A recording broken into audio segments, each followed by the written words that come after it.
All right. Hello and welcome. This is level 3, the third and final webinar in our out of the box webinar series for GiveSmart. Today, we'll be chatting about creative ideas to top the leaderboard with event revenue. As we know, we have the holiday and event season coming up, so let's go ahead and get started. Yeah, and as always, some housekeeping tips as we get going. Please feel free to use the Q&A box for any questions you may have as we go. And check your chat box for resources and links we're going to share throughout the webinar. Our colleague Kelsey is helping us out on the back end, so keep the questions coming. Also, today's call is being recorded, like always, and the recording will be shared with everyone attending along with the resources we share in the chat. My name is Richard Council. And my name is Madison Kautman. And we're both marketing campaign managers here for GiveSmart. And we're hosting today's session and taking you through 30 minutes packed with tons of great info. Yeah, absolutely. So before we dive in, let's quickly just take a moment to review the agenda so that you all know what to expect for this half hour. We'll start with a brief poll here in a moment before diving into all of the event enhancing creative revenue ideas that we can pack into a half hour.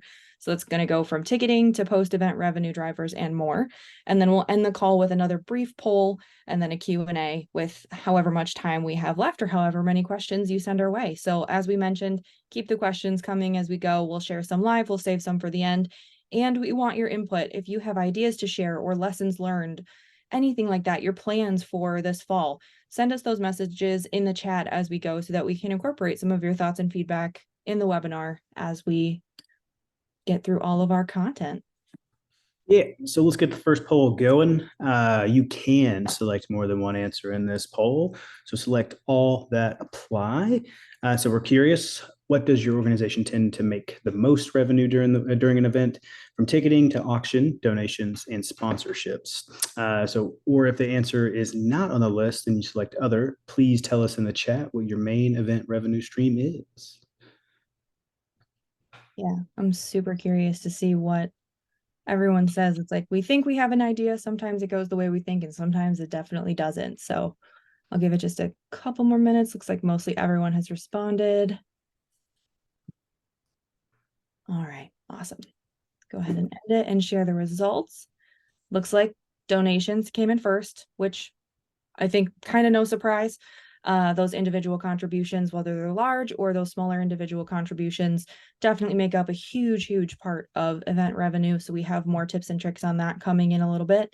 And then followed by sponsorships and auction, kind of close together, and then ticketing and other. All right. Thank you for participating in that poll. We'll keep moving. So we're going to get started with creative revenue enhancing tactics that you are all here for your events. And first, just like at the beginning of your event, we're going to start with ticketing. So what are some ways that maybe you've looked at before, maybe you haven't looked at before, that you can use ticketing to increase that revenue for your events? First thing, offering diverse ticket types can be huge. Giving those attendees options to consider when they're purchasing their tickets, which allows them to further customize their experience and what they want to experience at your event. So whether that is diverse ticket types for your maybe different sponsors and sponsor organizations who will have staff members or representatives at your event, whether that's diverse types of in-person attendance with different opportunities attached to it, virtual attendance. You could offer VIP options. You could do standard in-person and standard plus open bar where it's, more on the ticket cost. And then you work with your event venue to cover certain bar fees or something like that. You can get really creative with your ticket types, but offering those diverse types definitely helps drive up revenue. Also, you can offer different discounts, like per ticket discounts for multiple tickets in one purchase that can incentivize bulk ticket purchases for groups or friends that might be joining together at the event. So, maybe one ticket is $25, they could do 3 for $50 or 8 for $100, whatever you decide. That discount could be for your organization that would work for that event. Also, we've seen organizations do early bird ticketing. So things like offering a certain amount of tickets at a discounted rate or with some sort of bonus attached, like extended bid time or free merch just for the first X number of people who buy tickets for the event. A customer organization of ours did a golden ticket raffle for live auction items. So it was first come, first serve. They only sold a certain number of those golden tickets. Once it was sold out, it was sold out. And then they would do the golden ticket raffle. The winner of the raffle had, I think it was like first choice of a live auction item. So it was huge. The tickets were not cheap for the golden ticket raffle, obviously, because your live auction items have that higher fair market value, but they sold out and they massively, massively increased the revenue for that event, which was really amazing to see. You could do group offers also, so getting volunteers, sponsors, donors, etc., to bring their peers and expand your mission's reach at your event, get those new donors in the door. As we mentioned, in-person and online attendance, you could get more donors to attend by extending tickets to those who may only be able to attend online, either if they can't make it and they still want to do online bidding, maybe they're not local, so they don't really have the option of being there in person. And different levels of attendance for those virtual attendees could range from silent auction bidding only to attending a live stream, so on and so forth. We've also seen organizations do like meal delivery boxes to virtual attendees and different things like that. So you can get super creative. Last couple things, you could do extended event options. A great tactic is either opening your auction early by a day or even a few days before for online bidding to start before the event, increases that competition, gets you more bids, and just grows your revenue before your actual event day. And you could even do something after the event, which we'll cover later, some different post-event revenue driving strategies, but some way to extend beyond just a one-day event can sometimes help impact that, especially with ticketing. And then lastly, any add-ons to your ticketing like VIP access, reserved parking or seating, raffle tickets, wine pulls, instant items, or like, your merch, anything like that. Try to see what you can include in your ticketing from the get-go. Also get that donor information in the system, credit card information in the system before the event, and it'll make everything a little more seamless as you go. Yeah, I'm all for add-ons. It kind of reminds me of Yeah. like you go through the checkout and they, you can buy your juicy fruit. First of all, Right? I think I'm the They only always person in do the it. world that still buys juicy fruit gum. Uh, No, I do. I love juicy fruit. It only lasts like half a second, but it's good. But it's great when it does last. That's right. Yeah. Um, so yeah, 2022 was a great year for fundraising, and we hope your organizations were able to take advantage of it. So in this graph, we can see the seasonality of the fundraising for a few main industries. Typically 60 to 70% of the fundraising occurring in either Q2 or Q4. So no big surprises there. But as we know, many people are taking advantage of the spring fundraising and end of year or Giving Tuesday campaign. So reminder, if you didn't realize it, that's like around the corner. It's like really around the corner Giving Tuesday is. So it's weird that we're already basically in Q4. So one group does stand out. If we look at K-12, they are a bit of an outlier. So as they do half of their fundraising Q2 alone. So there's obviously a huge push to get that fundraising in before the end of the school year. Now you might be saying this is great, but how's that actually going to help? So graphs like this will allow you to discuss the main fundraising seasons for your organization's industry, and it lets you know the time of year when similar organizations are finding their success. So that peer-to-peer approach is not the fundraising type, but obviously looking at your peers in your industry type to see what's working for them and what's not. And so you can kind of compare and contrast those notes. So this also identifies the less common times for fundraising, which is also just as important. This is when it can be beneficial to try some of those like out of the box fundraising strategies where you might not typically have anything planned. Just literally anything out of the box. Like if you've never done add-ons, do more add-ons in your ticketing. Try a new fundraising tactic or a campaign tactic that you've never done. If you've never tried peer-to-peer, try peer-to-peer. Just really anything. So think low effort or virtual because it has a variable return. So by taking advantage of less busy times, you're going to reduce the potential for a negative impact on your main fundraiser, but also allowing it to remain the sole focus during your peak season.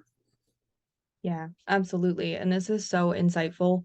And just seeing the breakdown for the individual industries provides a great view of really what happens during the year, what those trends look like, when organizations are the busiest, and when there might be some gaps for opportunity, which is really interesting. And I will also say, if you are looking at this and you're saying, where is my like industry segment of nonprofits, and it's not reflected on here in the different industries that we have, that doesn't mean we don't have the data for it. We just chose some of the largest user pools of GiveSmart customer organizations that use the platform. So if you don't see your industry, let us know in the chat and we can follow up with you with the data if there's something you feel like is missing. And someone asked, is it quarterly, calendar year, or fiscal year? That is quarterly for the calendar year, January through December. So Q1, January, February, March, so on and so forth. So looking at just a little bit more data, if we take a step back and take a holistic look at organizations who fundraised last year, again, segmenting by industry, we can see their recipes for how they found their success in 2022. So vast majority found success through a combination of donations and ticketing, which accounted for like 60% of overall revenue, which is amazing. Again, hitting that ticketing hard. Once you get past those two sort of main revenue drivers, then the remaining pieces of the pie consist primarily of your silent and your live auction. And coming up on the smaller end, you've got your raffles, your games, your voting, your instant items, like we mentioned, your like buy it now opportunities. Those make up a smaller percent of the overall revenue. There's still great ways of keeping your donors and supporters engaged throughout the year, also during your events, with very little effort on your part, as sometimes those are very easy to conduct online, pretty easy to set up, and they can be great revenue drivers as well. And you can increase their impact on the pieces of the pie, like we have on the slide. So if you were to segment your own revenue streams into a graphical representation like this, you could not only just identify your main revenue drivers, but also ensure you're managing your time and effort effectively and see where you have some opportunities to grow or to cut back, see where you have a large return on time invested when you think back on your events and you break down your revenue. Because we all know sometimes when you're planning for an event, you're getting things set up, it's easy to get wrapped up in something that at the end of the day, what was the ROI on that? What kind of assessment can you do to make sure that you can be more efficient and that the things that you're putting the most time and effort into can really bring more in for your organization?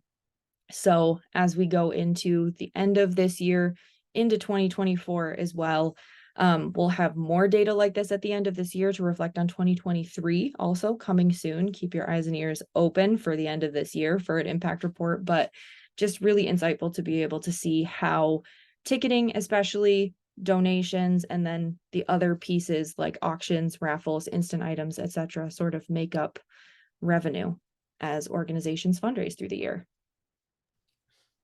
Yeah, looking super forward to the impact report. I know we had great success with the last year, so looking forward to that.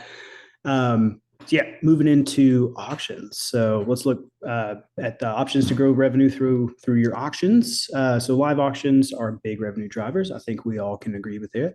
But how can you get more out of them?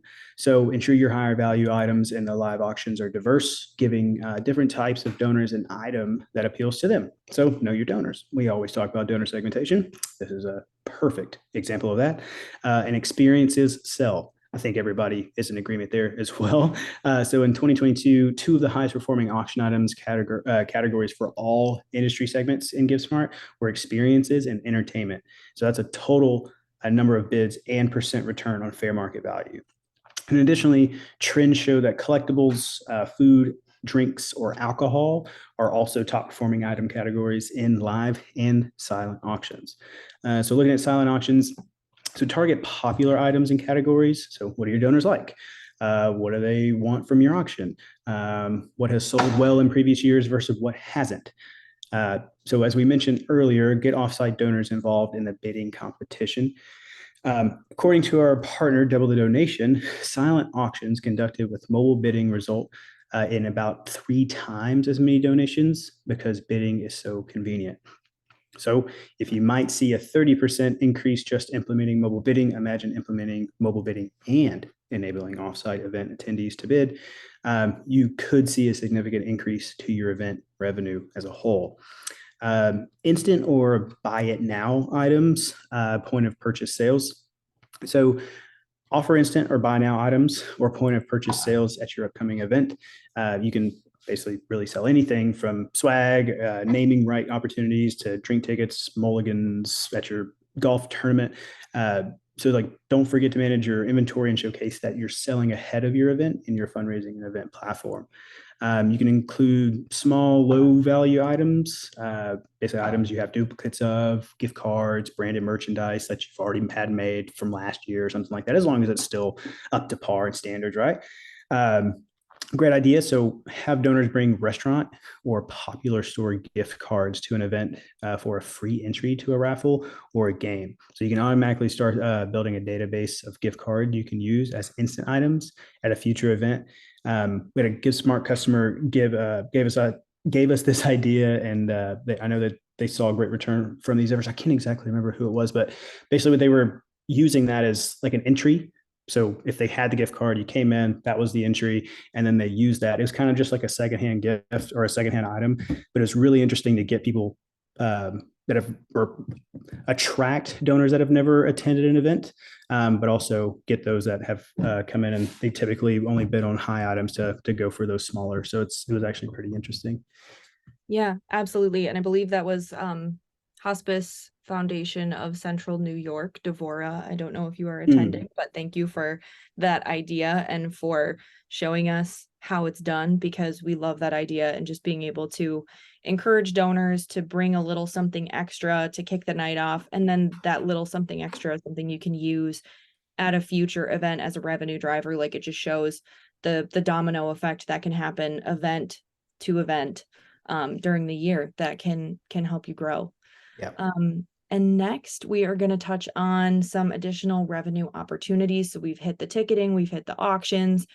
Let's look at some other ways within your event that are aside from those bread and butter pieces of the event. So first, we just have to say it, even if we all know it, sometimes it's great to avoid doing the same exact thing at your events year after year. So consider adding in some new elements like voting, wine polls, that golden ticket raffle we mentioned earlier, or bringing a gift card like we just mentioned, a head or tails game, which is usually really fun, just to add more revenue enhancers to make your event memorable and inspire giving year after year. And it keeps your donors coming back because they know that every year they're going to have a different experience and it's not going to be the same thing, which can also be really, really exciting. So another call out, high value entertainment can be a draw if you can secure it. I know sometimes that is a tricky thing for different types of performers, or whether that's a band or a magician or a comedian, whatever. It can be difficult, but if you can secure them, they can easily drive up the value of your event and therefore the cost of your event tickets, and can also provide different opportunities for engagement and revenue pathways at your event, depending on what kind of entertainment you're able to secure.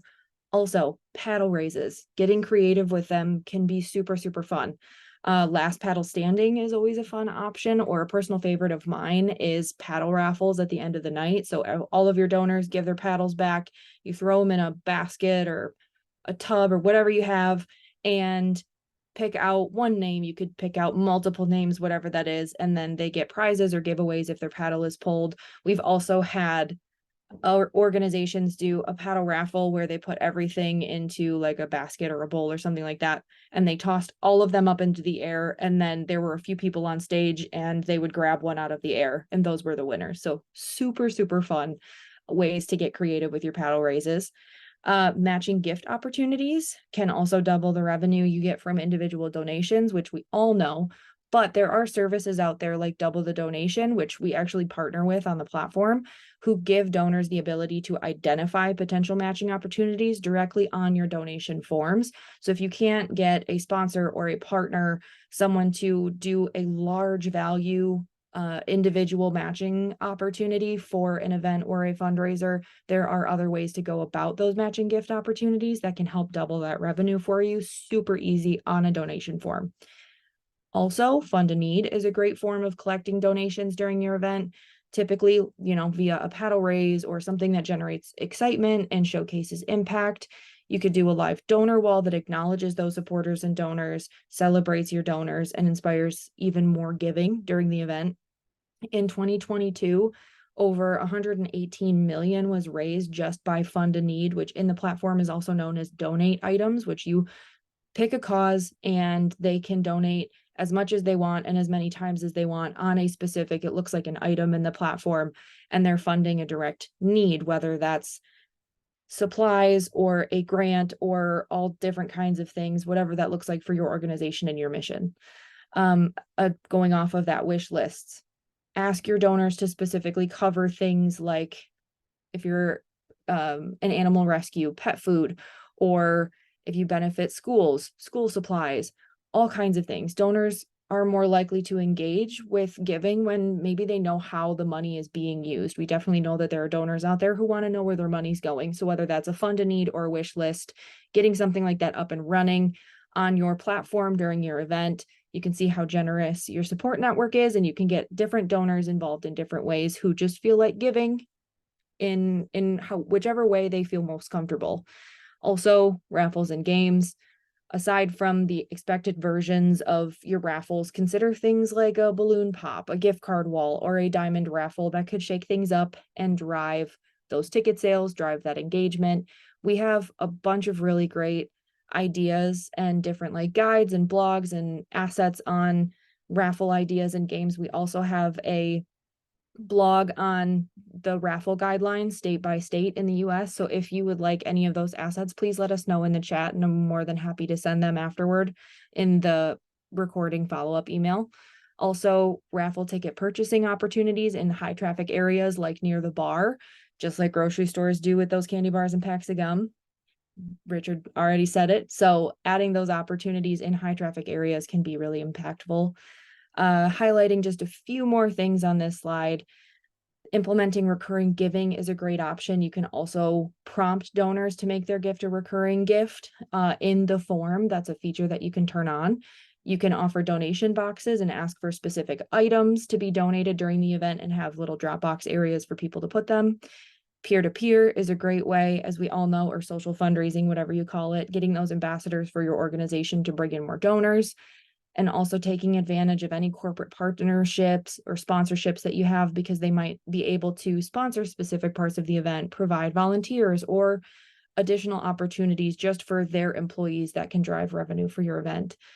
And last, but a really great call out, organizations via GiveSmart can make credit card processing fees an option for donors to cover at checkout, which has literally saved organizations millions of dollars over the years. So this is also a really great way to boost revenue on the back end, is just by letting your donors choose to cover their credit card processing fees at their checkout. It could be as much as $3 as an add-on, but that's $3 that your organization is saving at the end of the day. Yeah, it doesn't hurt to ask. Right? Yeah. So text messaging, and everybody knows the importance of text messaging. I was text messaging before this webinar, but it's one of those things where I think like it's very important to always remember that you need to opt in, right? If you're expecting a promotion from whether it be an organization, if you're supporting an org, or if you signed up for political, it doesn't matter what it is. Like the 90% open or 98% open rate is a direct reflection of an actual opt-in text message. So it's very important to remember that. But it's predicted that 2025, over 70% of the world will use their phone to access the internet. So we're currently sitting at 60%, according to CNBC. That's a lot of people. Believe it or not, I mean, like when I was 14 years old, I had a flip phone, and I thought that was the coolest thing in the world. I couldn't get on the internet. But when we all figured out that we could get on the internet, at some point when smartphones were like introduced, man, Facebook, I got on everything. It was awesome. And so something like that, to see the trend going forward of saying like this is the way that we need to start communicating with our donors is very, very important. And we should totally pay attention. So texting is the most widely used form of communication, with an average open rate of 98%, which is an astronomical difference when compared to the open rate of email, which still sits at 22%. That's gone up slightly. It's actually It's pretty sporadic across the board year over year. But to be honest with you, like I hate getting emails. It's a lot easier for me. I'm 31 years old, so if you text me if I opted in, I'm more willing to engage with that text message or at least consume the data or information that you're sending me. So most fundraising software has text messaging capabilities built in, but that makes it easier to access to communicate quickly and efficiently with your donors, send important announcements, or send timely appeals. They're great for reminders during your event. No one's checking their email at an event. I mean, you'll have a handful, but majority of people, they get text messages like, oh, wow, yeah, text message time. I'm telling you, it's like dopamine hits. It's just like when you get that Instagram like, it's the same thing. So give them a way to stay in the know for auction opening times, items with no bids, table numbers, last minute purchase options, a lot more stuff. Texting keyword capabilities have full connections back to your fundraising campaigns, which has allowed text to donate to quickly become a top avenue for organizations to raise more, both in and out of the event.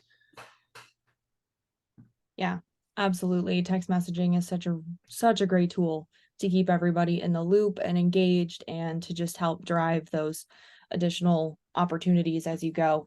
Yep. So we have a couple more slides, then we'll hit that last poll in the Q&A with what time we have left. If by chance we do run over by a couple minutes, please feel free to stay, but we respect your time. If you can't stay, we will absolutely send everyone attending the recording and all of the resources mentioned. So please, no worries on that. We appreciate your time and the fact that you joined us today. But diving into marketing and tech. So using what's available to you to impact and drive event revenue and revenue opportunities is super, super important. And some of this might seem, just very high level stuff that you might already know, but it might spark some ideas. So use your tech to ensure easy, enjoyable donor experiences from start to finish. That way, from registration or ticket purchases to the final checkout at the end of the night. Enable features like self-check-in or mobile bidding, alternative payment options like Apple Pay, different things that can make those differences for donors on a platform to make their overall experience easy and enjoyable.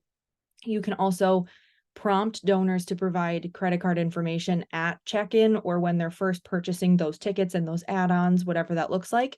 So when they come to the event, when the event starts, it's a fast, easy process for them to engage and bid and buy and check out at the end of the night, and they're not trying to fight with the platform.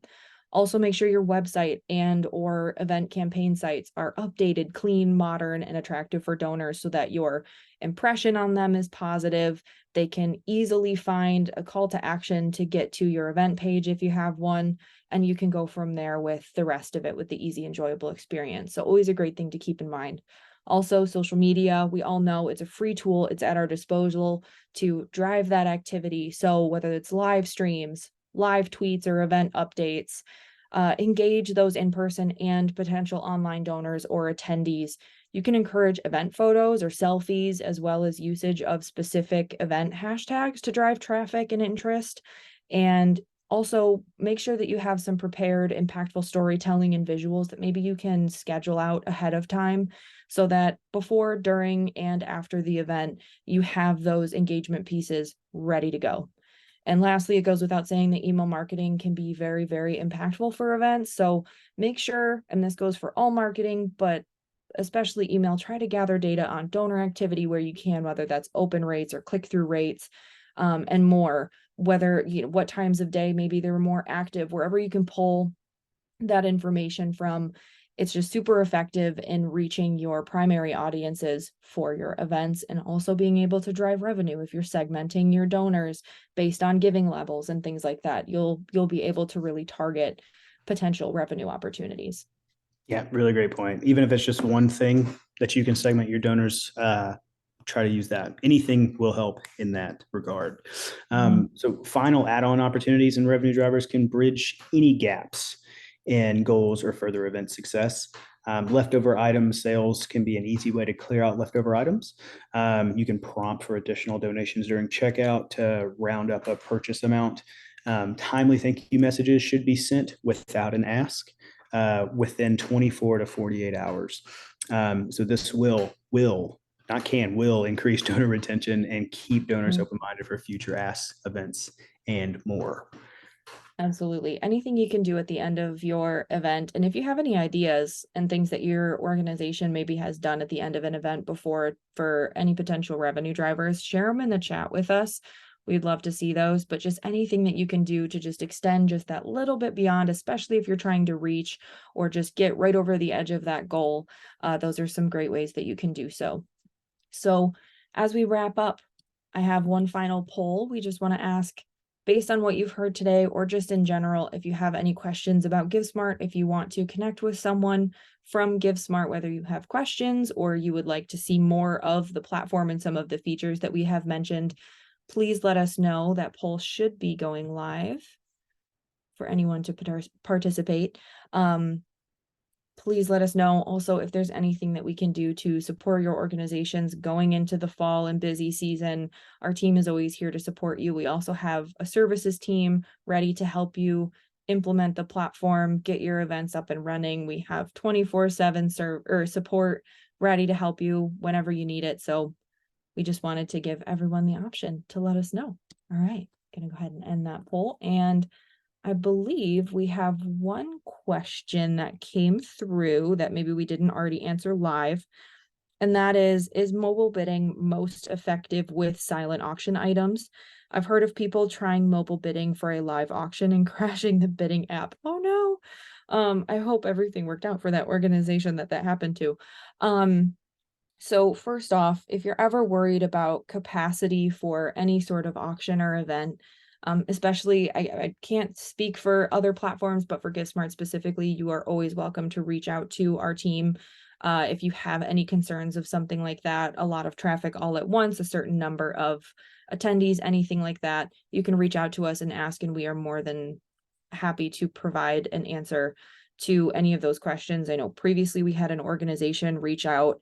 I believe it was at the beginning of this year. They were worried because they had an auction where they were going to be selling Taylor Swift Eras Tour tickets, which is going to bring a lot of people to their platform. And they were also worried about the same thing. And we were able to work through it with them and ensure them that this platform had the capacity to work with the numbers that they were expecting for donors and bids, and everything went swimmingly. But to go back on the beginning part of that question, is mobile bidding most effective with silent auction items? I guess it kind of depends on what your organization has for items for live or silent auctions and what you're comfortable with, what you think your donors are comfortable with. You can always sort of do a soft launch at an event and see how it goes, see how they respond, and see how it affects your revenue overall year after year or event after event. You can do comparisons and see. So sometimes it can be organization specific, but I will just say from what we've seen, mobile bidding is definitely effective for live and for silent auctions for generating more bids, more revenue. You get automatic text reminders that say, hey, you've been outbid, you can increase your bid now. And it just keeps those numbers going up with some of those automatic or scheduled marketing pieces attached to it. But Richard, I'm curious if you have any other thoughts. I mean, I Maybe personally, not too much. yeah, I mean, for the most part, I think you answered it pretty well. I mean, I just think about like the eBay bidding system, which is very, very similar to that. So if you've ever bid on anything on eBay, it's kind of the same deal that I mentioned about text messages. Is when you get that notification, whether or not you either were outbid or you won the item. I would argue that I would say it's very effective. Not most effective, but I would argue that it's very, very effective with selling auction items. Just simply because if you have them enrolled and they're engaged with the silent auction, I think it's probably going to be your best bet. But then again, it just really depends on what your donors prefer. If you know your donor base really, really well, I would say that it can be the most effective, but I just know, I mean, based on all the data that we have, it's very, very effective. Yeah, absolutely. But thank you, everyone. I think that was the main question that came through that I wanted to make sure that we touched on before the end. We do have an opportunity coming up. I know Kelsey already shared the link in the chat. We have a webinar coming up with Giving Tuesday, the organization. We have Woodrow Rosenbaum, the Chief Data Officer from Giving Tuesday, joining us for this webinar, and it's going to be full of data and insights into Giving Tuesday, success stories, year-over-year comparisons, all sorts of fun stuff. So make sure, if you haven't yet, register for that. It's going to be a really great session, and we're all very, very excited to have that. But on that note, it's time to say farewell for today. Please use the end of webinar survey to share any feedback with us and request contact if you want to learn more, or if you have any questions following up from the webinar today. We are more than happy to follow up with you after the webinar. Just share that information with us in the survey. Thank you to everyone who joined us. Thank you, Richard, as always, for co-hosting, and we will see everyone next time. Thanks, everyone.